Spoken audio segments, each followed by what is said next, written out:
என் பேர் மகேந்திரன். நான் ஐரோகரம் கிராமத்தை சேர்ந்தவன். நான் வார்டு உறுப்பினர். எங்களுக்கே தெரியாது இந்த ரோடு மடிச்சது.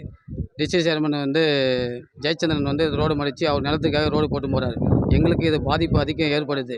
எங்களுக்கு கீழே ரயில்வே ட்ராக் இருக்குது, மெடிக்கல் காலேஜ் இருக்குது, ஸ்கூல் இருக்குது, ஊரே ஒரு பெரிய கிராமமே இருக்குது. என்ன ஆமாம், அதெல்லாம் இந்த ரோடு மடித்தா அந்த எங்கள் கடை உடஞ்சின்னா எல்லாம் பாதிப்பு அதிகமாக ஆகும்.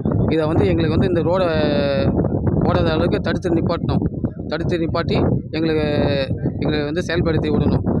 எங்களுக்கு அவர் எங்களுக்கு ஒத்துழைக்க மாட்டார். ஜெயச்சந்திரன் ஒத்துழைக்க மாட்டார். அவர் இது பொதுமக்களுக்காக எங்களுக்கு விவசாயத்துக்காக போடுறாரு. விவசாயிகள்லாம் அதிகம் எங்கள் நிலம்லாம் கிடையாது. இங்கே ஒரு 10 ஏக்கர் நிலம் இருக்கும், அவ்வளோதான். இது இவ்வளோ பெரிய ரோடு இங்கே மடிக்கணும்னு அவசியம் கிடையாது. இதை தடுத்து நிப்பாட்டி இந்த ரோடு போடுறதெல்லாம் தடுத்து நிப்பாட்டணும்.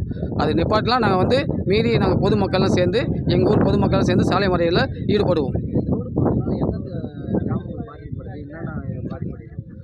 இந்த ரோடு போட்டால் எங்கள் ஏரி கரையே உறையும்.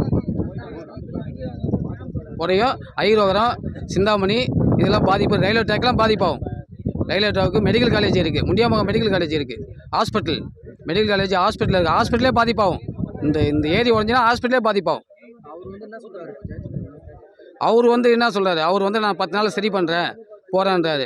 எங்களுக்கெல்லாம் இந்த அவர் முழுமையாக ஆளுங்கட்சியினால முழுமையாக ரோடு போடணும்னு அவர் ரொம்ப செயல்படுறாரு. அவர் எங்கள் இலையில் தான் இருக்குது, நாங்கள் எது ஒன்று பண்ணுவோன்றாரு. அவர் நாங்கள் ஊர் பொதுமக்கள்லாம் இதை தடுத்து நிப்பாட்டுறோம். நிப்பாட்டி இது நடவடிக்கை எடுக்கலாம். நாங்கள் சாலை மறியலில் ஈடுபடுவோம். என் பேர் மகேந்திரன். மகேந்திரன். என் பேர் செந்திலுங்க.